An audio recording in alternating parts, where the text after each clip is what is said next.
Il y a deux recteurs qui là. Il y a tout d'abord recteur Université publique du Nord là, qui vient pour prendre la parole. C'est M. Joam Vixama. Et ensuite, a gagné recteur Université d'État d'Haïti qui prend la parole. C'est M. Fritz Desom. Tout d'abord, parole à recteur Joam Vixama.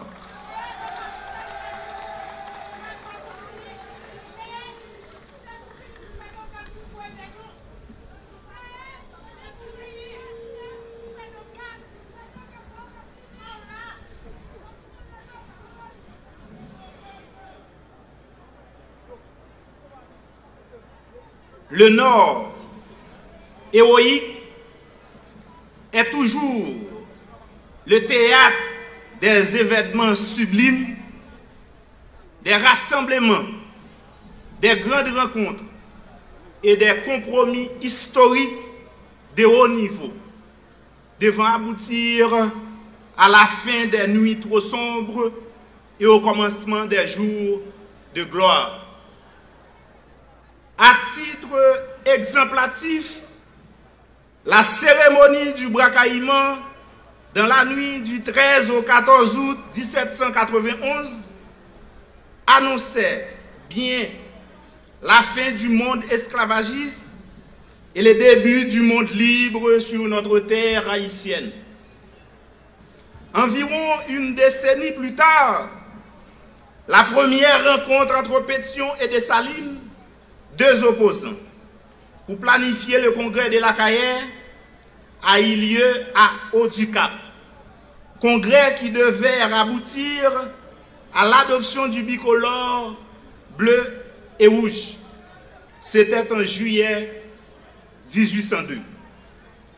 La deuxième rencontre s'est tenue sur l'habitation Gobert, dans la commune de Plaisance, en outre 1802.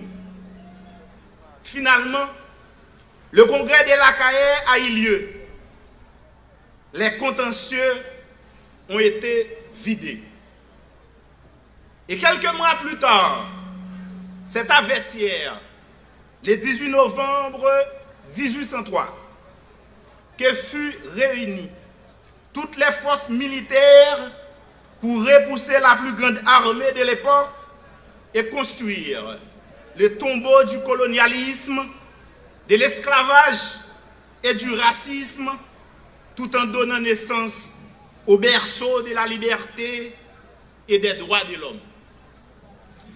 L'histoire de notre drapeau est si intimement liée à celle de Vertières que Christian Ouellet, dans un texte poétique mis en musique, a écrit: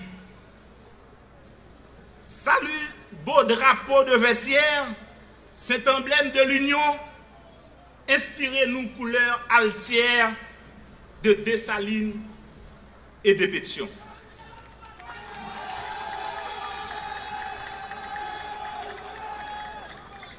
Si l'on va plus loin, c'est à Cap-Haïtien que Franklin Delano Roosevelt, le président américain d'alors, et le président Sténio Vincent se sont rencontrés le 21 juillet 1934 pour signer la fin de l'occupation américaine.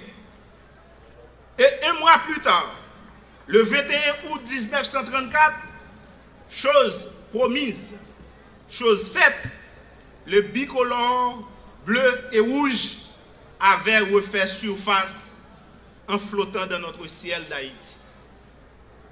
Et quand le président Sténio Vincent, les hissant au mât des casernes de Salines, sous une sable de pleurs et de fleurs, sous un concert d'âmes et de larmes, il a tenu ses propos. Qu'il s'élève à jamais, qu'il s'élève à jamais dans la pleine lumière de notre ciel et qu'il soit dorénavant l'emblème respecté d'une petite nation ayant la volonté de vivre comme les sociétés normales et organisées, c'est-à-dire dans le travail sous l'égide salutaire de la paix publique.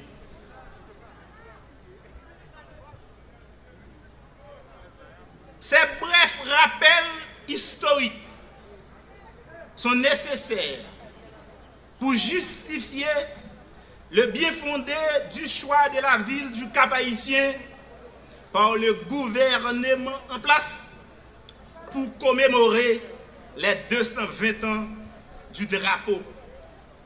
Fête qui est associée à celle de l'université depuis en 1929. Et là encore, l'histoire retrace une belle coïncidence. En Haïti, le Nord, d'où vient toujours la lumière, est le berceau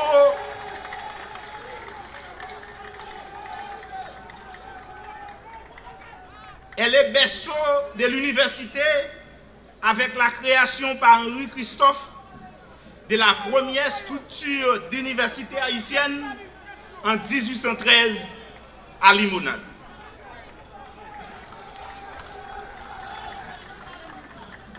En ma qualité de recteur de l'Université publique du Nord au Cap-Haïtien,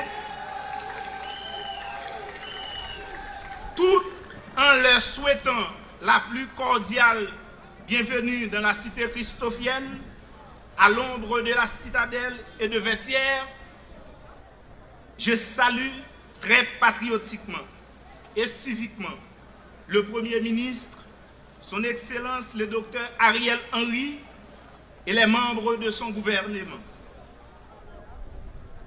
Les membres du Haut Conseil de transition, les membres du corps diplomatique, le Haut Commandement des Forces armées d'Haïti, le Haut Commandement de la Police nationale d'Haïti, les membres de la commission municipale, les recteurs de l'Université d'État d'Haïti, la communauté universitaire en général, les invités, en leur rang, grade et qualité, tous les citoyens, toutes les citoyennes, indistinctement.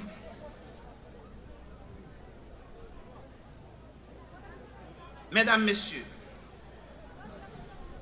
cette ville qui vous accueille aujourd'hui en cette circonstance solennelle et singulière est haïtienne depuis le 29 novembre 1803.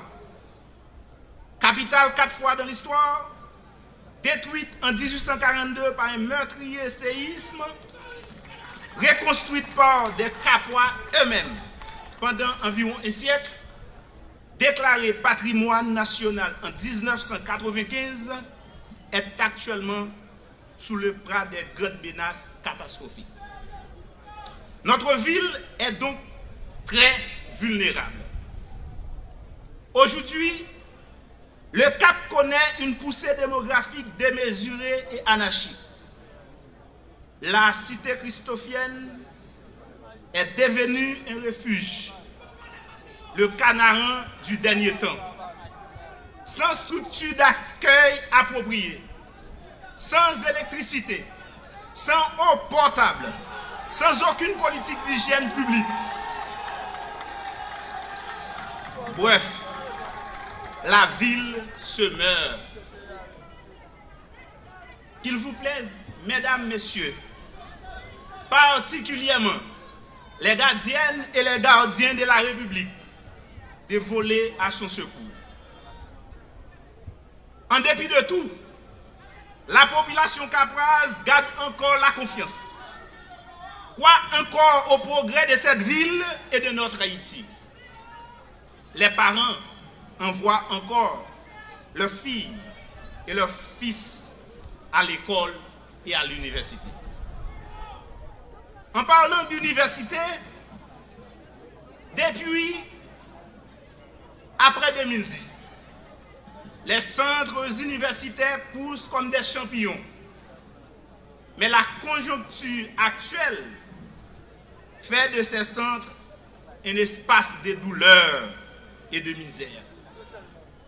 La crise politique économique, sociale et l'insécurité généralisée empiètent grandement sur le fonctionnement de nos universités.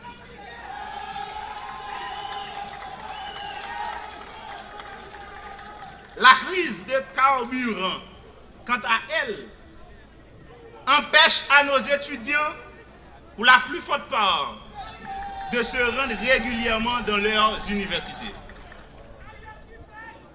Ce qui ne reste pas sans conséquence sur le rendement académique en Haïti et la performance de nos écoliers et de nos étudiants.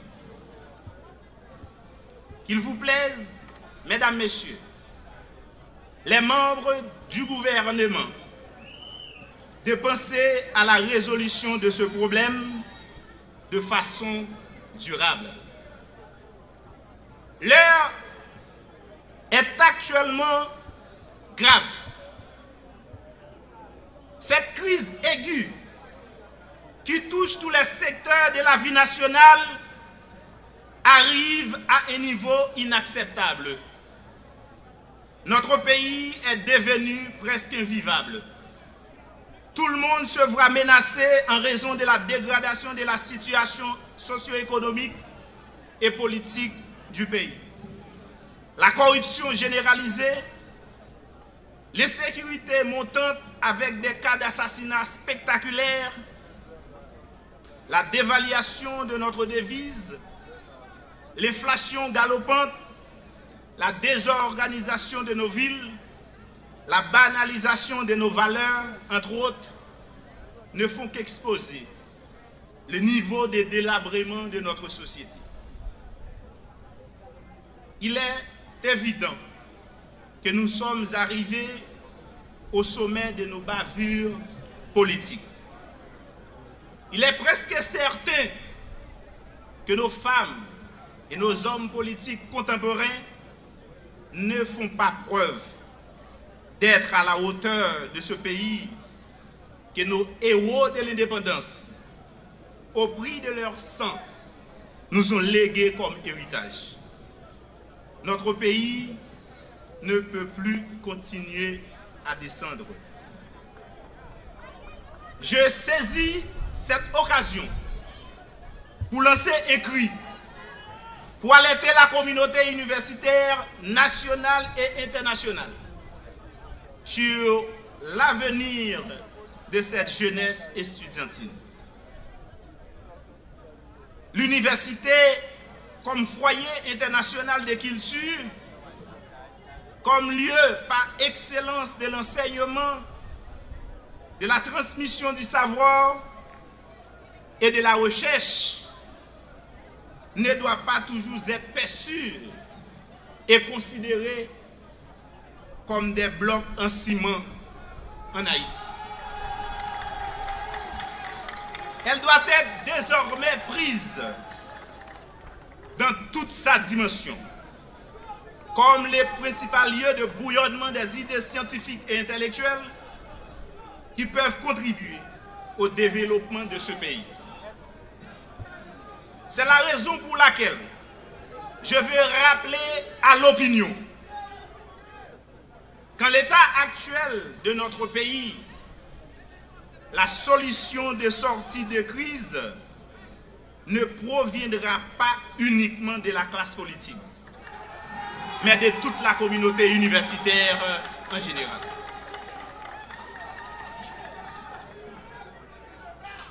Mettons en valeur nos universités, car les pays qui se développent, à qui nous demandons de l'assistance aujourd'hui, ne pouvaient pas se développer sans le développement de leurs universités. Cela étant dit, créons un faisceau de lumière à cet effet, comme le firent nos pères fondateurs à la Caille, pour développer notre pays au bénéfice de toute la population haïtienne. Comme le dit notre hymne national apparu 100 ans après la création du drapeau, marchons unis, marchons unis. Et qu'il me soit permis d'ajouter dans nos rangs trop de traîtres, du sol et du sous-sol, soyons seuls maîtres. Formons des fils, formons des filles, libres, forts et prospères. Nous avons un drapeau tant que tout peuple. C'est pour nous aimer, mourir pour lui. Ce n'est pas cadeau qu'on a fait nous. C'est sans ancêtres nous qui t'est coulé. Notre drapeau est la raison d'être de notre nation. Célébrons-le avec joie, fierté et amour. Profitons de cette occasion pour mettre de côté nos différends, afin d'aboutir à cette réconciliation tant attendue par la population, réconciliation qui nous permettra de sortir notre pays de cette crise dans l'intérêt de chaque Haïtienne et de chaque Haïtien. Bonne fête du drapeau et de l'université. Bonne fête à vous toutes et à vous tous. Vive Haïti. Je vous remercie.